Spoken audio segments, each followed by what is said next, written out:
Sabrina Ali Benali, bonjour. Bonjour. Vous êtes actuellement médecin remplaçante dans une association de permanence de soins, les urgences médicales de Paris.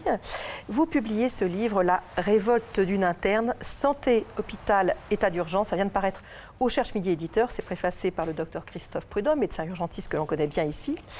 Alors, selon vous, et selon ce cri de colère un peu dans ce livre, la médecine et l'hôpital ne peuvent plus remplir leur mission. Pourquoi ? Pas qu'à l'hôpital. Malheureusement, c'est tout le secteur qui est en crise. Alors, ce livre, il tombe quand même dans un contexte très particulier. Je rappelle qu'on a lu depuis hier que les 4 fédérations hospitalières de France, à savoir la Fédération hospitalière de France, la Fédération des cliniques hôpitaux privés de France, Fédération des établissements hospitaliers et aide à la personne privée non locative et Unicancer, lancent un appel avec, pour la première fois dans l'histoire, un cri d'alarme sur les budgets resserrés qui étouffent l'hôpital et toute la santé en particulier. Il en est de même pour les présidents des commissions d'établissement qui ont fait une conférence, je le cite, qui disent qu'il est urgent d'agir avant qu'il ne soit trop tard. Donc on n'a plus les moyens effectivement de bien travailler dans tous les domaines de la santé parce qu'on nous transforme en robots du soin et qu'on nous demande toujours de faire plus avec moins et que c'est juste pas possible puisqu'aujourd'hui on a, les directeurs d'hôpitaux le disent eux-mêmes, plus de marge de manœuvre en fait. Quand vous êtes déjà obligé d'aller emprunter l'électrocardiogramme de service au-dessus parce que celui de votre service ne marche pas, que vous devez dépanner les tensiomètres d'un box à l'autre, on ne peut plus soigner les gens correctement. Donc comment on fait ? Et c'est le cri d'alarme là qui disent, comme on nous demande encore plus de 900 millions d'économies, juste c'est dangereux en fait, on alarme pour les patients et dangereux pour nous aussi puisqu'on compte malheureusement un chiffre énorme d'anxiété, de tentatives de suicide et de suicide chez nos collègues soignants, toutes professions confondues aussi. Il y a des choses qui fonctionnent, selon vous, dans l'hôpital. Je pose cette question parce que dans votre livre, vous parlez surtout des urgences qui dysfonctionnent. Vous avez donné quelques exemples. Ça fait aucun doute. Vous parlez des EHPAD, ça fait aucun doute. On a beaucoup de témoignages ou d'invités qui vont dans votre sens. Mais maintenant, si on regarde les choses avec un peu plus de recul, on se rend compte quand même qu'il y a des choses qui vont plutôt bien. En France, en 20 ans, on a gagné 4 ans d'espérance de vie. La mortalité précoce, c'est-à-dire en dessous de 65 ans, diminue au fil des années. Si on regarde encore avec un peu plus de recul au niveau mondial, on se rend compte que finalement, notre système de santé n'est pas complètement, permettez-moi l'expression, complètement déconnant. On est à peu près à la 15e place, au-dessus de l'Allemagne. Notre espérance de vie est plutôt bonne. Et donc, on a du mal à comprendre ces chiffres, ces indicateurs qui sont excellent, on peut toujours faire mieux, on n'est qu'à la 15e place, on pourrait être premier évidemment.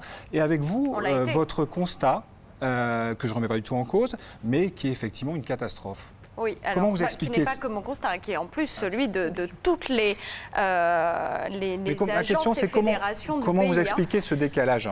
Alors, la progression, elle augmente. Pour la première fois, elle se stabilise et elle commence à diminuer, l'espérance de vie en bonne santé. Donc, ne nous trompons pas. Ensuite, c'est aussi la première fois, le Monde l'a titré avant-hier, qu'on a une augmentation des maladies et des atteintes psychiatriques et des dépressions dans notre pays.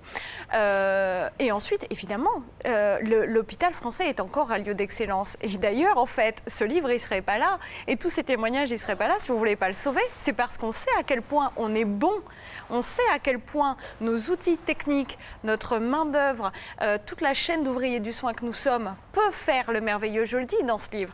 Quand vous voyez une équipe de chirurgiens autour, quand moi on va m'appeler, que je vais transférer, que je vais appeler le SMUR, parce que je pense qu'il y a une suspicion de syndrome coronarien, que le SMUR va le prendre en charge, les équipes, l'infirmier, le SMURiste, le brancardier, l'ambulancier, ils vont l'emmener à un cardiologue, un centre de coronagraphie, il va être stenté, derrière on va prendre soin de lui en SSR, c'est ça qui est merveilleux. C'est tout ce monde pour une vie, pour qu'un papa, il soit encore avec ses enfants, il rit, il fête son anniversaire l'année d'après. Vous voyez, c'est parce que ça, on veut continuer à le faire. Et qu'il n'y ait pas de retard parce que le SMUR ne peut pas venir, parce qu'il n'y en a pas assez, parce qu'ils disent qu'aujourd'hui, dans certains endroits, ils roulent à 180 avec une porte de SMUR cassée parce qu'il n'y a pas assez d'argent pour remobiliser, parce qu'on ferme des lits et que, comme je l'ai dit dans la vidéo qui m'avait fait connaître, il m'est arrivé de ne pas avoir de place après des appels de 11 hôpitaux pour une dame en unité de soins intensifs cardio. Donc c'est parce qu'on sait qu'on est très bon, qu'on peut faire le plus beau, soigner les gens pour qu'ils vivent encore, qu'on veut maintenir ça à tout prix. Alors parmi les différentes solutions proposées par les autorités sanitaires, il y a le développement de la chirurgie ambulatoire. Ouais. Donc pour les téléspectateurs, on rentre le matin à l'hôpital, on ressort le soir après une intervention. Et vous dites, vous, que ce n'est pas forcément une bonne solution pour les patients. Et comme je dis, ça dépend lesquels. Moi, j'ai bénéficié de chirurgie ambulatoire, très bien. J'avais 25 ans, un genou, des parents pour me surveiller au domicile, tout va bien. Quand moi, maintenant, je reçois une dame qui est revenue aux urgences le soir après une cholécystectomie, une ablation de la vésicule biliaire, pardon, on est entre docteurs. Très bien. je me lâche. Et qui revient en pleurant parce qu'elle ne s'est pas sentie le soir de rentrer à la maison. Elle se sentait trop faible. On a pris par 2 fois sa tension. Elle ne dépassait pas 10 de tension. Et qu'elle a en pleurant en me disant c'est pas humain, trouvez-moi un endroit où aller me reposer. Elle me montre les photos du sol chez elle qui est pentu. Son mari qui me dit mais j'ai une hernie discale, elle est tombée, je ne peux pas la relever. Est-ce que c'est ça notre système de soins? C'est-à-dire que Madame Buzyn a tweeté, nous devons atteindre 70% de chirurgie ambulatoire d'ici à 2022 pour entrer dans les objectifs financiers. Mais c'est quoi le but du jeu en 2018 dans notre pays? Être dans des objectifs financiers ou prendre soin des gens et de leur santé? Donc, est-ce qu'on soigne pour les gens ou est-ce qu'on soigne pour Bruxelles et répondre à des déficits?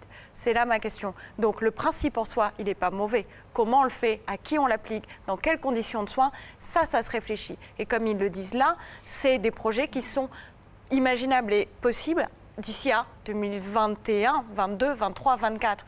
Maintenant, là, on n'a pas de solution. Donc on ne peut pas faire ça aujourd'hui. Vous dites le 100% sécurité sociale serait sans conteste le meilleur des systèmes de santé, le plus économique et le plus fiable. Est-ce que vous ne craignez pas finalement que ce tout gratuit dévalorise complètement la fonction des médecins, des personnels soignants, que c'est ce que vous décrivez au début du livre? C'est pas gratuit. Vous et moi, on travaille. Non, et on le paye. Non. Oui, mais c'est très important. Non, j'entends bien, mais pour le patient, on peut imaginer qu'effectivement un 100% prise en charge par la sécurité sociale revient à un 100% gratuit. Personne ne connaît, enfin peu de gens connaissent le prix d'une journée d'hospitalisation parce qu'on ne la paye pas. C'est peut-être à ça qu'il faut retourner, à faire un effort de prise en charge des sciences sociales, de savoir ce que c'est que la sécurité sociale. Mais les gens savent très bien que ce n'est pas gratuit. Ils voient sur leur fiche de paye ce qui passe tous les mois. Par contre, aujourd'hui, ce qu'ils voient aussi, c'est qu'ils payent 60, 70 euros, 80, 100 euros de mutuelle. Et qu'aujourd'hui, ce n'est pas Sabrina, ni c'est la Cour des comptes elle-même qui épingle les frais de gestion très très augmentés des mutuelles et assurances qui ne servent à rien. C'est M. Hirsch lui-même, pendant en 2017, directeur de la PHP, qui défendait un 100% sécurité sociale. Et là, on ne sait pas, gratuit. Ce qui fait la valeur, comme je le dis dans le livre, des médecins de l'institution pour moi, c'est la façon dont on nous considère.